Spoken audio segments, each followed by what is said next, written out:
Welcome back, and Yom the Poet is still seated here with me. But of course, tradition continues. We cannot go on with this show without finding out what the concerns of our audience could be and how we can even address them. So it's time now for the BU question of the day. Who is asking a question today? Who's it going to be? Oh, there you are. Okay. Hey, gentleman in suits. Shall you, Mia? What's your name and what's your question? Okay, I'm Duncan Williams, Isaiah. Duncan Williams? Yes, please. The pastor? Not the pastor. Are you related to him? Yes, we are related. Oh, nice. Hey, hallelujah, brother. Praise the Lord. That's why you're in a suit. Yeah. You're making your uncle proud. Exactly. Okay, carry on. Hello, Bella. Hi. Okay, so I work in a toxic workspace.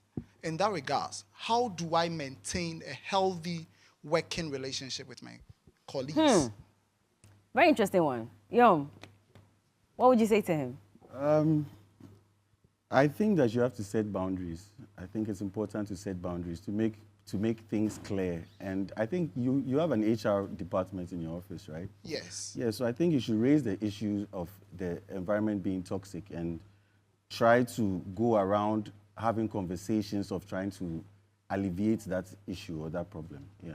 Yeah. Okay. And just to add to it, every time this comes up, I always ask the person, have you done some introspection? Are you also contributing directly or indirectly to the toxicity within your office space? Because we're very good at, throwing the blame at the doorstep of everybody else but ourselves.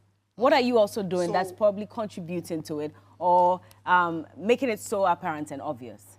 Okay, so if you can fix that about yourself, then maybe that's the first step.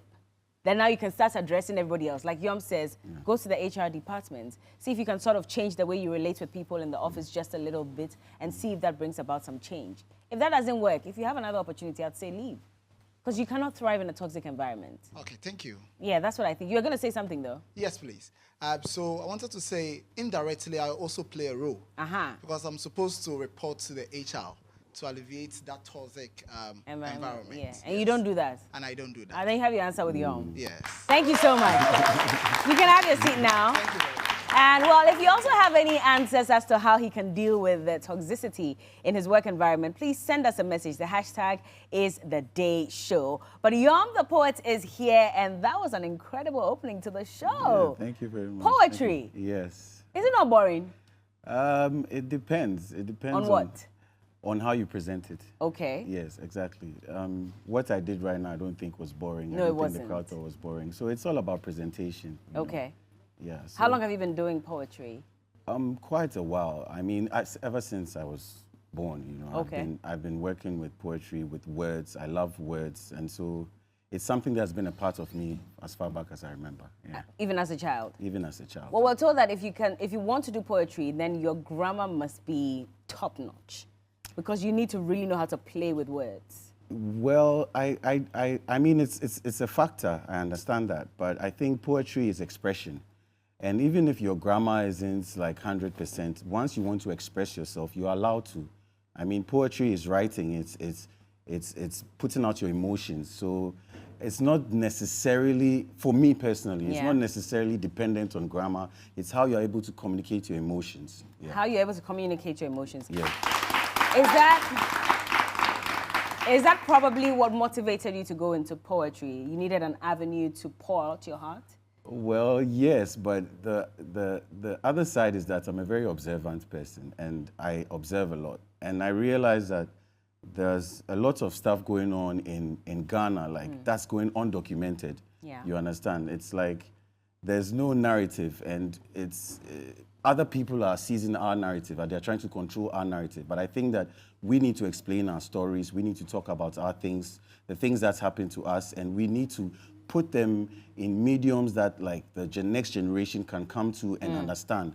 And it will provide healing and understanding and all those things. For us. Yeah. You're a very observant person. What have you observed about the studio so far? I've observed a lot of things. Have you? Yes, but I think that the crowd is genuinely interested in what is going on here. I see smiles on their faces. Yeah. Nice. Yeah. Okay. Yeah. That's scary though. So now I can't even look into your face because I'm probably thinking he's borrowing into my system. Trying to figure out what can I get out of this man. And that's, do you get people say that a lot, that okay? Yeah, I mean, people try to they think that because I'm a poet, I'm always trying to read them or trying to get something a story out of them. Yeah. And sometimes it's true, but it's not all the time. Sometimes it's true. Have you read anything about anybody that scared them?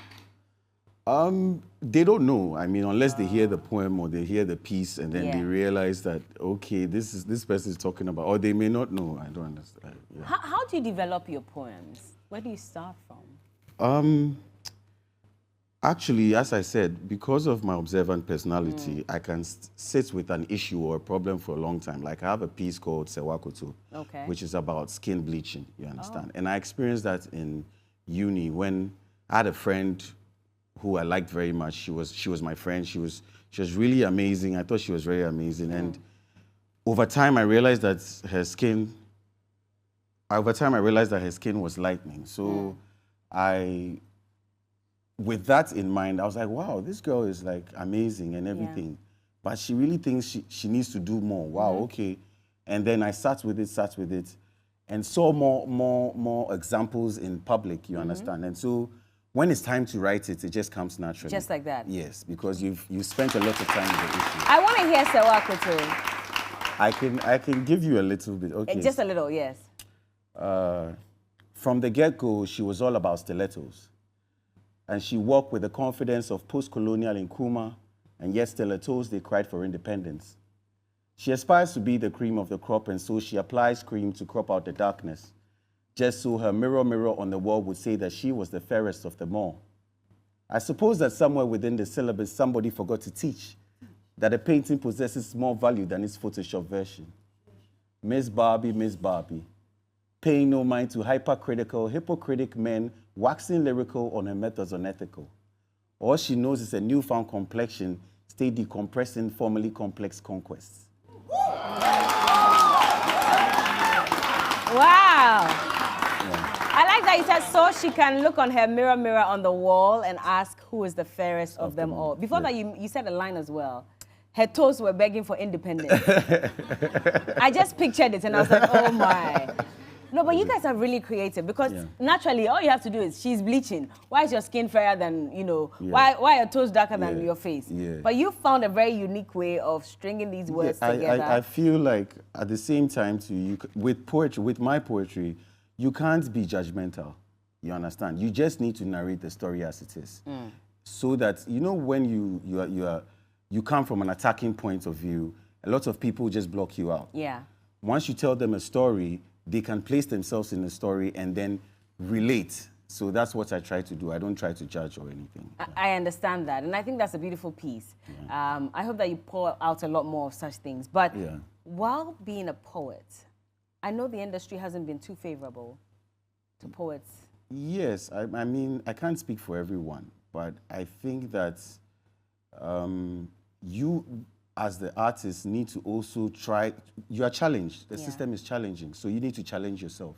You need to find avenues of revenue, you understand, and you need to pay attention to the business aspect of things so that you can now begin to generate something for yourself so that it's, I mean, the first thing is passion and love for it, but as you go on, you need to take it more seriously, to get something out of it, and that's what you need to focus on too as well. So it's both ways. It's both ways. Yes. But it's beautiful how you build it. Now, I know that, of course, the industry also lost a gem not too long ago, Amata Edu. Yes. And that must have been a blow to a lot of you as well. Yes, it's quite a blow, and I know a few female poets who can fill her shoes. So in as much as I understood the loss, I also had hope in the future, and if I took pleasure in the fact that she spent a lot of time with a lot of poets. I mean, they didn't come to hear about her. Yeah. She was actually alive, and she opened her doors to everybody. So, I mean, Ama, we're sad, and it's not the best, but I mean, we look forward to the future. We definitely look forward to that. Yeah. And you come from a family of creatives. Yes. And for those of you, can I spell that out? Is that allowed, or you don't like to associate? No, it's okay. Those of you who don't know her, don't know much about him, Yom is the brother of Apefa in Fojo, who is a general manager for 3 Group here at Media General. So, I mean, before that, she served as the GM for APL and the likes of the Day Show, Today's Woman, GMB. All these shows sit under her. So that explains where he's coming from. A very creative mind. Tell us a bit about growing up and what it was like. Well, it was fantastic, to be honest. I was born in 37. We lived in Burma camp, but I don't have any memories of that because when I was like 8 months old, my father left the army and we moved to Obuasi. So that's where we all grew up. My sister is a twin, by the way. So I came after the twins and we had a blissful time. At that time, we were living in Obuasi, Ashanti Goldfields, you know. We didn't even know Ghana existed because we were cut off from the world, you know. So it was quite a lot of fun. And for about 13 years, we lived there. And then I had to move with my dad because my dad had to move to Ho. Yes, so I moved with my dad to Ho, lived some time in Ho. Was that a shocker? Because I mean, you moved. Yes, from... it was a lot of things. It was a culture shock, but it is part of the reason why I'm a poet because I lived in, let's say, the Akan environment, and then straight to the Ewe environment. You know what I'm saying? I went to JSS and SSS in Ho, and then from there, I went to KNUST in Kumasi. Yeah. You understand? Yeah. Shout out KNUST. And then I came to Accra. So I have the experience of a lot of environments, staying in those environments for a long time. So it builds up my creative process. Yeah. I can understand that. But KNUST, so what did you read? Environmental science. What has that got to do with poetry? Well, I'm good at a lot of things, you understand. And environmental science was something that in conversation with my dad, I thought that this is something that will be beneficial to me, you know what I'm saying? So the deal was that I pursue that so that I could pursue what I want. And I was like, yeah, easy deal. But 10 years down the line, I'm still doing both. I'm still juggling both. And it's very comfortable. It is. So, I mean, money-wise, you're good. Yeah. Everything is okay. Does poetry pay? Everything is okay. Does poetry pay? Poetry pays dependent on how you want to approach it. You okay. Understand? Yes. I see. Yeah, like with shows and stuff like that, you get your return. And are you doing any shows anytime soon? Yes, I have a show in October. That's the Alternative 2. And then I have a Made in Ghana series in December. Okay. I had, on last week, Thursday, I had a show at Gold Coast. I was introducing my band. That's Yom and the Boys Under Construction, a band of young boys who are excited and talented. And so we are trying to introduce our music and our sound to the world. Yeah. So Yom and what, the band? The Boys Under Construction. The Boys Under Construction? Yes. What kind of construction? They're work in progress. They're work in progress? Yes. Well, I'm looking forward to it. But Yom, thank you so much for joining us. Thank you. How can we get in touch with you even further if we want to? I'm sure you do events? Yes, my events. But the best is my socials. I mean, I put everything there. And on Instagram, I'm Yomatonao, which is YOMATORNAWO. Yes. And then it's like that on Twitter and Yominfojo on Facebook. Yes. Okay. Yeah. Final one before you go. If you have to tell the authorities to fix something within the industry that you work in, what would it be?